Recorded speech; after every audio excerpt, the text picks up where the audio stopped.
Rossiya prezidenti Vladimir Putin, Fransiya prezidenti Emmanuel Macron va Germaniya bosh ministri Olaf Scholz bilan ko'rishdi. Kreml sarayı e'lon qilgan bayonotida Putinning Macron va Scholzga Ukrainadagi haqiqiy vaziyat haqida ma'lumot berganligi bayon qilingan. Germaniya hukumatining bayonotchisi taraflarning yig'inning boshqa mazmuniga qarata bayonot e'lon qilmasligiga qo'shilganligini aytdi. Amerika Tashqi ishlar ministrligining bayonotchisi Ned Price Turkiyaning Ukraina krizisini hal qilishdagi diplomatik tirishchanligini qarshi oladiganligini bayon qildi. Price kundalik axborot e'lon qilish yig'inida qilgan bayonotida mundaq dedi: "Ittifoqdoshimiz Turkiya bu jarayonda Amerika bilan to'liq moslashdi va maslahatlashdi. Prezident Bayden Antaliya uchrashuvidan keyin Prezident Erdo'g'an bilan so'zlashish fursatiga erishdi. Ministr Blinken mo Çavuşoğlu bilan ko'rishdi. Biz bu moslashtirish uchrashuvlarini qarshi olamiz." Xitoyning sharqiy shimolidagi 9 million nufusi bor Changchun shahrida Omikron varianti tez sur'atda ko'payayotgan bo'lg'achqa karantin qilish qaror qilingan. Shahardagi muhim bo'lmagan kasblar tarqalib, qatnash liniyasi to'xtatilgan. Belgilanmaga asosan barliq aholilar uyda qoladi. Har oiladan faqat bir kishi 2 kunda bir sirtqa chiqib yemaklik va boshqa lozimatliklarni sotib oladi.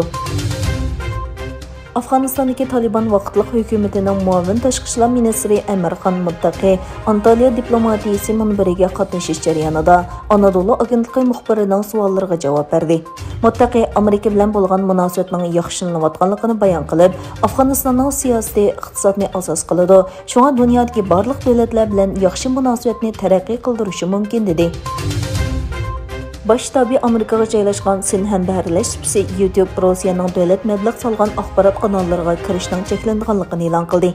Yana bir tarafdan Rossiyada ijtimoiy aloqa tor bekiti Instagramga kirish cheklandi. Amerika Davlat Mudofaa Ministrligi Shimoliy Koreyaning 26 fevral va 4 mart yangidan taraqqiy qildirilgan qit'alar aro uchadigan boshqarilgan bombani sinov qilganligini bayqaganligini e'lon qildi. Mutaxassislar deyishicha, Shimoliy Koreya tunji josuslik sun'iy hamrohini orbitaga kirgizish va ko'p xil yadro o'q beshi to'shilgan boshqarilgan bomba sistemasini sinov qilishni planlamoqda ekan.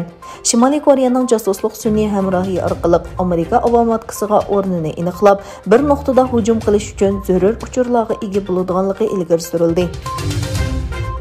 Ko'zingni och, o'zingni top erkaklar nomli maqolalar to'plamining avtori, Cho'ng shaxmat taxtasi nomli Amerika strategiya dasturini Uyg'urcha tarjima qilgan Nurmamat Umar Ushqunning 10 yillik kesib etilganligi va navbatda Koreya turmasida jazo muddatini o'tayotganligi dalillandi.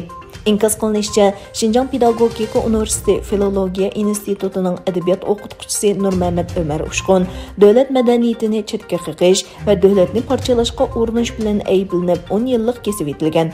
Bu uchur Nurmamat Umar Ushqunning navbatda Norvegiyada yashayotgan saboqdoshi O'sanjon apandi tarafidan egallangan.